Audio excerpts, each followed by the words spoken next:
हुड्डा राज में 10 साल में न जाने कितने डीएसपी कितने इंस्पेक्टर लगे थे, लेकिन पिछले 10 साल में बीजेपी ने एक भी इंस्पेक्टर डीएसपी स्पोर्ट्स कोटे से नहीं लगाया है। वो स्पोर्ट्स वाले प्लेयर क्या करेंगे? एजुकेशन में एमएससी या पीएचडी को मात्र कौशल रोजगार 22,000 रुपए महीना दे रहे हैं आप, लेकिन उनकी तनख्वाह कम से कम 1 लाख 1.5 लाख होनी चाहिए। एक 22,000 में टीचर क्या पढ़ा लेगा, क्या घर चला लेगा?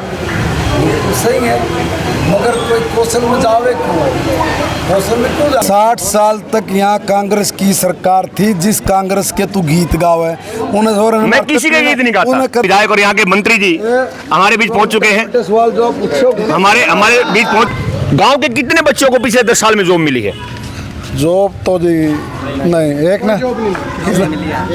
फिर आप कह रहे हैं कि विकास कार्य करवाए हैं। दोस्तों नमस्कार। दोस्तों मुद्दे की आवाज लेकर आए तिलक राज, मैं आपका अपना तिलक आपका हार्दिक स्वागत करता हूं। और दोस्तों आज हम पहुंच चुके हैं हरियाणा के डिस्ट्रिक्ट पानीपत में। पानीपत के हल्का ग्रामीण, पानीपत ग्रामीण पड़ता है।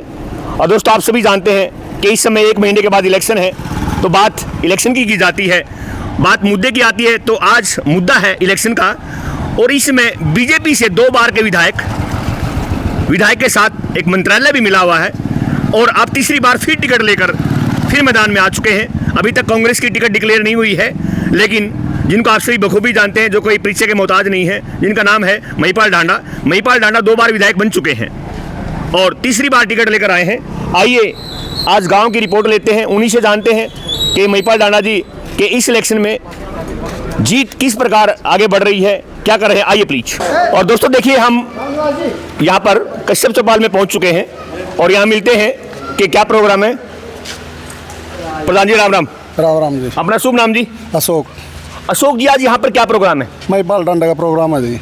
तो महिपाल डांडे आपके 2 बार के विधायक हैं, तीसरी बार फिर है। तीसरी बार अब की बार टिकट लेके आए हैं। हाँ जी। तो अब की बार उनकी जीत होगी या हार होगी? जीत होगी जी पक्का। तो जीत का रीजन क्या होगा जी? क्यों जीत होगी उनकी? उनकी छवि अच्छी है जी।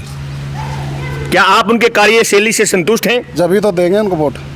तो गांव में कितने विकास कार्य हुए हैं आपके गांव में? ये चुपाड़ों के राज में बन रही। गांव में स्वास्थ्य को लेकर हॉस्पिटल की क्या फैसिलिटी गांव में? नहीं, बाकी तो ठीक है सब चीज, गली गुड़ी सब उनके राज में ही बन रही है हमारी जितनी तकरीबन। गांव में शिक्षा के लिए क्या किया उन्होंने? शिक्षा के लिए तो देखो जी, स्कूल कजरौली है वो 8वीं तक का कर दिया था, हमारा तो वही है 5वीं तक का। बडोली के लिए बस लिवा रखी। यहाँ से बडोली जो जाते बस में जाते हैं? बस में जाते हैं। गांव के कितने बच्चों को पिछले 10 साल में जॉब मिली है? जॉब तो जी नहीं, एक ना। फिर आप कह रहे हैं कि विकास कार्य करवाए हैं। विकास कार्य जी आज यहाँ खड़े नहीं, यहाँ खड़े नहीं हो सकते आप, जहाँ खड़े। देखिए गांव का जो विकास होता है वो चौपाल से गलियों से विकास नहीं होता। गांव का विकास जो होता है वो रोजगार से होता है, काम से होता है। तो इसके बारे में बताइए कि कितने आपके गांव के 10 साल में कितने बच्चों को जॉब लगी है? देखो जी, ये गांव शुरू से ही दिहाड़ी मजदूरी वाला, तो आज भी ऐसे ही है। आज भी ऐसे ही है। जो जॉब की, कौन सा गांव है जी अपना ये? महमदूर। जो जॉब की तरफ चलेंगे तो जॉब की मिल ही जाएगी, तो बच्चे पर ठीक है, जितने पढ़ते इतने ही रहे। हाँ जी, आप शुभ नाम जी अपना? मणिपाल जी। मणिपाल जी, हाँ जी बताइए प्लीज। हमारे गांव के अंदर जो है ना, बच्चे शिक्षित नहीं है क्योंकि छोटी क्लास है। तुम तो पढ़ाइए प्राइमरी तक। आप पढ़ा रहे हैं? हम पढ़ा रहे हैं जी। हम साथ लगता है यहाँ से मात्र आधा किलोमीटर पे कचरौली है, उसके बाद आगे बडोली है, बाबरपुर है जी। गाँव बाबरपुर है। हाँ जी। +2 के स्कूल है, तो वहाँ भेजिए बच्चों को। बच्चे वहाँ जाते हैं। पानीपत का सबसे बड़ा स्कूल काबड़ी है आपके बिल्कुल यहाँ से मात्र 3 किलोमीटर की दूरी पे है। जाते हैं बच्चे जी। तो फिर ये क्यों बोल रहे हो कि बच्चे अशिक्षित हैं, पढ़ाई का अभाव है? कम शिक्षित है, बहुत ज्यादा शिक्षित है। हमारे गाँव में शिक्षित बहुत कम है बच्चे। तो आप पिछली बार आपने महिपाल डांडा को बहुत अच्छे मार्जिन से जितवाया था, इस बार जीत का मार्जिन बढ़ेगा, घटेगा या हार होगी, इसके बारे में बताइए। जीतेंगे, बढ़ाएंगे। हमारे साथ जुड़ने के लिए बहुत बहुत शुक्रिया। देखिए यहाँ पर इस गांव के कुछ गणमान्य व्यक्ति यहाँ कश्यप चौपाल में खड़े हैं और इनसे अभी जानकारी ली है कि गांव का विकास कार्य करवाया है और आगे भी पूरा विश्वास है। और देखते हैं, अभी मंत्री जी आने वाले हैं और उनके आने के बाद फिर उनसे रूबरू बातें करते हैं और जल्द ही मंत्री जी चौपाल में प्रवेश करने वाले हैं। देखिए एक और पर्सनैलिटी हमारे साथ जुड़ चुकी है, यहाँ पूर्व में रहे पार्षद आदरणीय श्री गिनाराम जी, और हम गिनाराम जी से रूबरू होते हैं। गिनाराम जी, आपका मुद्दे की आवाज में बहुत बहुत हार्दिक स्वागत है। बहुत बड़े समाज सेवी हैं, अभी इन्हीं से पूछते हैं, तो यहाँ आज क्या प्रोग्राम है गिनाराम जी?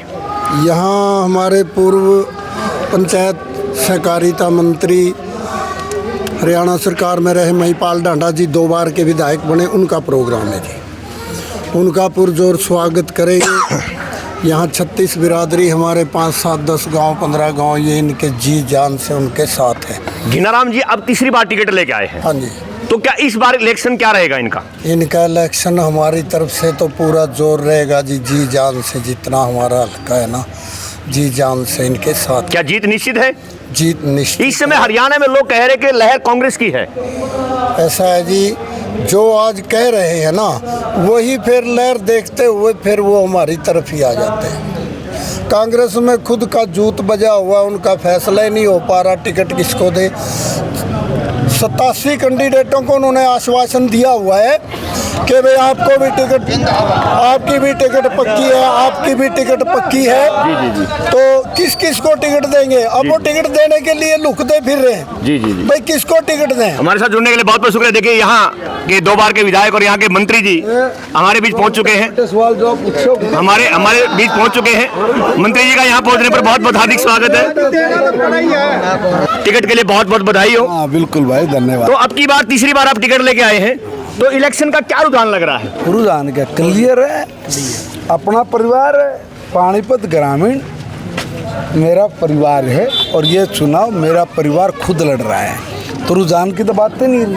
बहुत खुशी की बात है, पिछले 10 साल में आपने स्पोर्ट्स के लिए एक बहुत अच्छा कार्य किया है। जो शिवाजी स्टेडियम के बाद एक स्टेडियम बना है, एक इंटरनेशनल स्टेडियम आपने बनवाया शिवा में। सुनिए, अभी वो बन तो गया मगर उसको अभी डिपार्टमेंट को हैंड ओवर नहीं हुआ है। मंत्री जी 3 साल से वो डेड हो रहा है। 150 करोड़ की प्रॉपर्टी है वो। अभी वो हैंड ओवर नहीं हुआ है, अभी बहुत जल्दी हम लोग उसको डिपार्टमेंट के हैंड ओवर करने वाले हैं। अभी ग्राउंड में आप अकेले खड़े हैं, सामने कोई भी पहलवान प्लेयर नहीं आया है। नहीं, कोई आ जाओ फिर क्या है, कोई आओ। 10 साल से आपका राज है। पानीपत में एक भी सरकारी बीएड कॉलेज नहीं है, हमारे लड़के लड़कियों को करनाल जाना पड़ता है। 10 साल में बीएड कॉलेज नहीं बन पाया पानीपत में। 60 साल तक यहाँ कांग्रेस की सरकार थी, जिस कांग्रेस के तू गीत गावे उन्हें। मैं किसी के गीत नहीं गाता, उन्हें कदे पीने का पानी तक भी मारते। मैं किसी के गीत नहीं गाता, मैं आपके गीत गाता हूँ, अच्छे इंसान के गीत गाता हूँ। इन कॉलोनियों में, इन गाँव में यहाँ भी जो धर्मशाला बनाई है, कदे जमाने से बेचारे यहाँ लोग बूढ़े हो गए थे, इनके लिए चौपाल धर्मशाला भी आकर नमने बनाई है, ठीक है ना। और मंत्री जी के साथ है तब तक ये इनको सीएम ने एक लास्ट में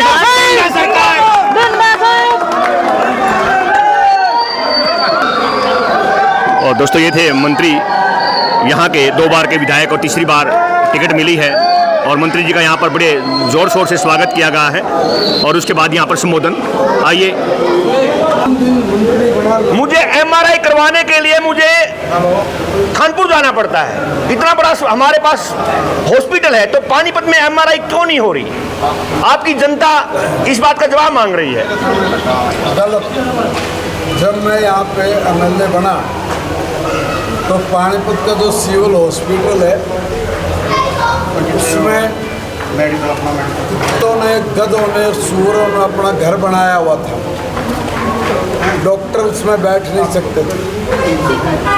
33 बार मैं सिविल हॉस्पिटल में गया और 33 बार सिविल हॉस्पिटल में जाने के बाद मैंने बहुत कुछ समझ के उस हॉस्पिटल को तोड़ के नया हॉस्पिटल बनवाया।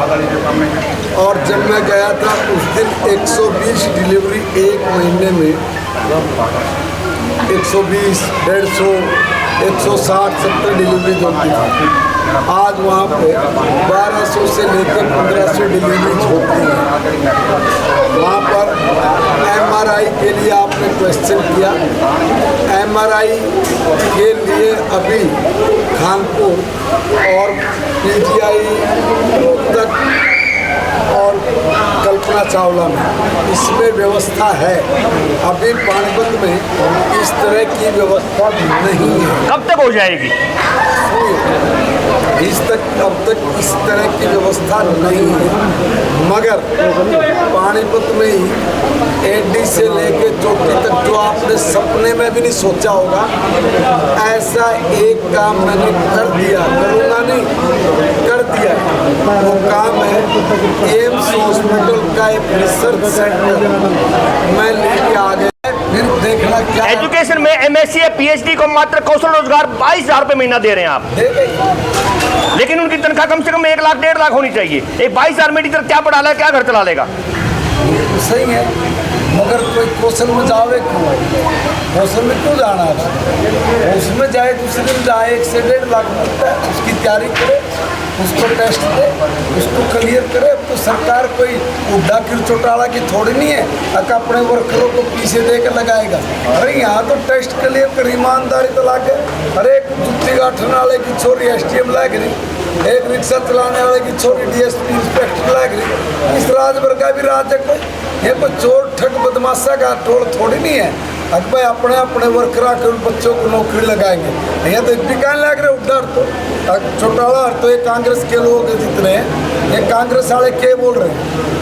कांग्रेस वाले कह रहे भाई हमारा राज आया। पहले तो मुंगेरी लाल ने रोज ये बेड पे लेके सोए हैं, मुंगेरी लाल के सपने वाला। उस मुंगेरी लाल ने बोला हम सरकार बनाओ, टट्टू सरकार बनाओ। सरकार तो ये लोग बनाओगे, क्या बनाओगे? और ये बीजेपी की बनाओगे। तो मैं नू कह रहे भाई हमारी सरकार बनी तो हम तो पुराने पैटर्न पे बच्चों को नौकरी लगाएंगे। पुराना पैटर्न के यानी जो उनके वर्कर है ना गांव में, उनके वर्करों को बच्चों को नौकरी लगाएंगे। वो भी पैसे लेकर, फ्री में नहीं, पैसे लेकर नहीं। भाई उनके वर्कर नौकरी लगाने के लिए ये सारा गाँव पागल है। उसकी सरकार बनाओगा, वो तो उसकी सरकार बनाएगा तो ईमानदारी से नौकरी देता है। इस गांव में भी कितने बच्चे नौकरी लाके, 7, 8, 10 बच्चे लाके। अब हर गांव के लिए बच्चे नौकरी लाग रहे, जिन गांव में कभी कोई बालक लग गया नहीं था। बढ़िया। मंत्री जी एक आखिरी क्वेश्चन, फिर आपका चाय का वक्त हो गया है। हुड्डा राज में 10 साल में न जाने कितने DSP, कितने इंस्पेक्टर लगे थे, लेकिन पिछले 10 साल में बीजेपी ने एक भी इंस्पेक्टर DSP स्पोर्ट्स कोटे से नहीं लगाया है। वो स्पोर्ट्स वाले प्लेयर क्या करेंगे प्लीज? बिल्कुल गलत रिपोर्ट पकड़ लिया। और मनोज कहा था एक भी DSP इंस्पेक्टर नहीं लगा 10 साल में। हुड्डा ने नहीं, कांग्रेस ने नहीं ला, बाबा जी का ठुल्लो। और एक बात सुने, हुड्डा ने सरकार में पॉलिसी थी खेल की, एक लेवा इसके 20 दे दे, इसके 25 दे दे। ऐडे जीत का 2.5, 3, 4 करोड़ दे रहे हैं, कड़ी नजदीक में लगता। और जो जीत क्या रहा ना, हर एक आदमी को उसके मेडल के हिसाब से जो नौकरी फिक्स है वो ऑलरेडी दे रहे हैं और वो नौकरी कर रहे हैं।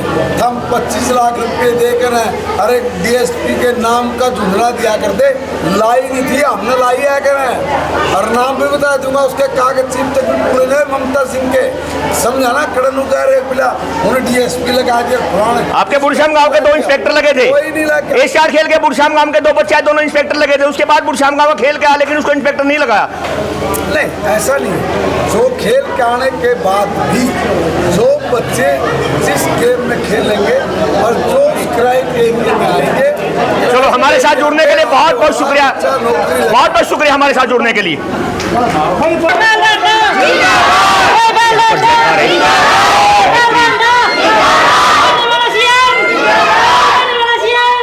और दोस्तों ये थे 2 बार के विधायक और मंत्री। दोस्तों ये थे 2 बार के विधायक और मंत्री आदरणीय महिपाल ढांडा जी, जिनसे अभी रूबरू हमने काफ़ी बातें की हैं डेवलपमेंट के बारे में, एजुकेशन के बारे में, स्वास्थ्य के बारे में, स्पोर्ट्स के बारे में। और दोस्तों अगर आपको मेरा चैनल अच्छा लगे तो सब्सक्राइब कीजिए, लाइक कीजिए, कमेंट कीजिए। और दोस्तों मुद्दा आपका मेरी आवाज़, मिलेंगे अगले मुद्दे के साथ। बहुत बहुत धन्यवाद। मिलते हैं एक ब्रेक के बाद।